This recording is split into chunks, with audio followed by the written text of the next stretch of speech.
They figured it was just some old radar tower. A rusty Soviet relic spinning lazily under the Black Sea sun. No alarms blaring, no heat signatures. Just a big dish, turning slow, quiet, harmless. Nobody paid it any mind. Then a $500 drone buzzed out of the reeds, skimming low, cloaked in sea mist. It wasn't built to show off, not made to race. It was crafted for one job, to take out a single target. Less than 50 minutes later, the tower was gone. Steel twisted, signals dead. And the Black Sea got a little darker. If a homemade drone can blind your defenses in under an hour, do you hit back or rewrite the whole damn playbook?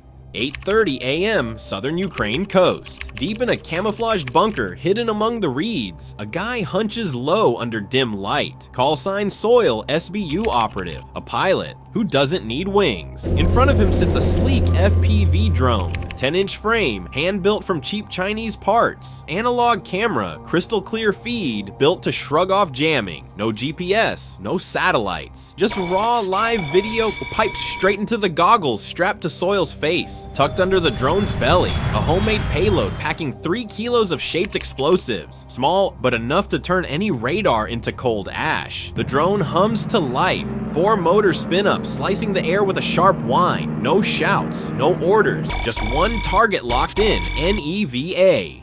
Soil nudges the throttle. That $500 weapon takes off, starting its mission. No air crew, no base, just one dude and a pair of FPV goggles. Russia's mistake, thinking war only comes from million-dollar systems. They didn't count on their new enemy, hiding in a shed or a patch of reeds by the sea. 8:40 a.m.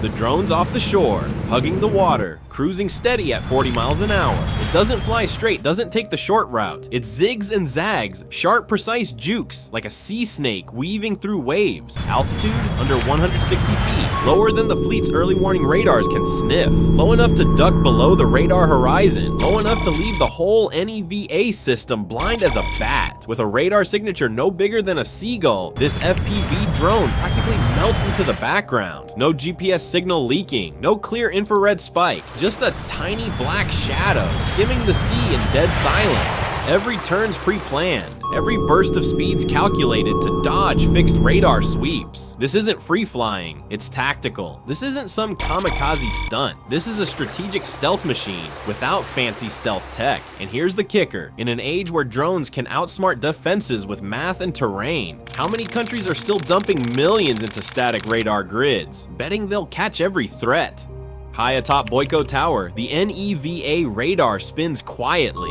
Same as always, an old Soviet rig, but still humming after decades. K-band, 35 gigahertz, detection range, 28 miles. Built to track planes, ships, even big UAVs NEVA can lock onto 200 targets at once. Beaming firing data to Russian bases and escort ships in the zone. For months, it was Russia's all-seeing eye over the northwest Black Sea, controlling shipping lanes, blocking Ukraine's moves. But here's what it can't do. Spot a $500 drone skimming the waves. No radio emissions, no pingback, no trace. It's not that NEVA's broken, it's that NEVA was born for a different war. One where threats come from high up, from planes with clear signatures. The mistake? It's not the tech, it's the mindset. Russia thought these old school radars were enough. That classic gear, if it ain't broke, can still fight. But the modern battlefield doesn't wait for your upgrades. It hits you in ways your gear was never programmed to see. 9:20 a.m., the FPV drones carved through 22 miles of wind and waves. Now just 800 meters from the target. Through his goggles, Soil sees Boyko Tower looming, a steel beast rising from the sea. NEVA's radar keeps spinning.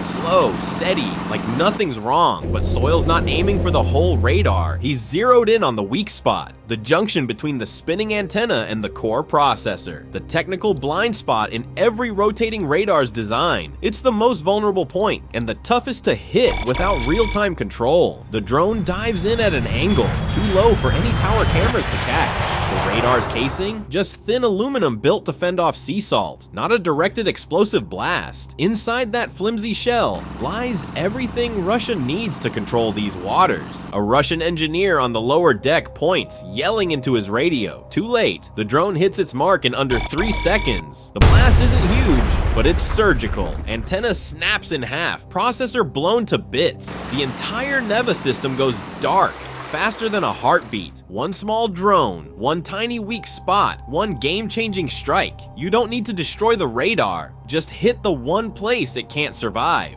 9:21 a.m. A black plume spirals up from Boyko Towers peak, like a full stop on NEVA's radar lifeline. The spinning antenna, now just scorched alloy scraps, scattered across the iron deck. The core processor, once linking data to warships and offshore bases, reduced to a glowing hunk of twisted metal. Russia's all-seeing eye over the Black Sea, blinded. No backup signal, no instant replacement, just stunned officers, staring at a smoke column, wondering what the hell just hit them. Rough estimate, over 15 million bucks in damage, but the real cost ain't the hardware, it's this. Russia just lost its ISR, intelligence, surveillance, reconnaissance, across the entire northwest Black Sea. Anything moving out there, cargo ships, UAVs, you name it. It's off Russia's tactical radar now. One small blast, and a whole sea goes dark. And the scariest part? This isn't the end, because while that smoke's still rising, out on the horizon a long wake cuts through the water. Silent, low, and packing a punch, hundreds of times heavier. 9:25 a.m. While smoke from the NEVA radar still coils into the sky, something else breaks the surface. Low, long, wingless. Just a white wake slicing the water 18 miles out. Its name? Sea Baby. A 6-meter water drone built not to scout, but to finish the job. Under its dull gray hull, 1,000 kilos of RDX laced TNT, enough to level a city block. Twin 200 horsepower engines push it screaming at 49 knots. That's 55 miles an hour. No noise, no radar ping. Just a thinking torpedo, locked on its target. And that target, not just the radar anymore. It's the whole damn Boyko Tower. From the main rig to the crew quarters, from the command deck to the fuel depot. This isn't about knocking out their eyes. It's about hitting the foundation. The physical backbone Russia's using as a command outpost, a logistics hub, and a grip on the sea. This isn't sabotage. This is a tactical decapitation strike. A move to end their hold on these waters for good. NEVA was the warning shot. Sea Baby's the death sentence. Boyko Tower, on paper, is just an offshore gas rig, but ever since Russia took it over, it's been a makeshift military outpost. Slap on some antennas, bolt on a radar, drop in a few soldiers. They thought that was enough to make it a fortress in the sea. Here's what they missed. Civilian structures aren't built for war. Boyko Tower has no CIWS, no close-in defense guns, no sonar, no anti-ballistic systems, nothing but a handful of AKs, some binoculars, and soldiers told to guard it with their eyes. The steel framework, designed for oil and gas, maxed out for storage, pipelines, and machinery. No armor, no blast shielding, no backup modules. In other words, it's a sitting duck, predictable, fragile. And when the NEVA radar went down, the whole rig went tactically blind. No early warning, no time to react. Just a crew of soldiers staring at the horizon where a gray wake is charging in like a storm. The fatal mistake, not losing the radar, but believing a gas rig could ever be a stronghold. 9:50 a.m. The Sea Baby drone screams in at full throttle. 49 knots, no dodging, no course corrections. Locked dead on to one spot, the junction between the control hub and the main drilling block. This isn't a random hit, it's the strategic weak point, where every structural load of Boyko Tower converges to keep the whole rig standing. And that's where it strikes. The impact unleashes a massive blast, not just from the 1,000 kilos of explosives, but because they're rigged as a shaped charge, focusing the destruction into a piercing inferno. The core of the explosion, over 3,500 degrees Celsius, hot enough to melt steel, incinerating everything within dozens of meters. But it doesn't stop there. The initial blast triggers a chain of secondary explosions. Fuel tanks, ammo stores, auxiliary gear inside the rig. A domino effect kicks in. Upper decks tracks collapse onto lower ones. Steel beams snap in a chain reaction, like a skyscraper brought down by a pre-planned demolition. Nobody's seen this before. No military playbook ever described a gas rig taken out completely by a drone until that day in the middle of the Black Sea.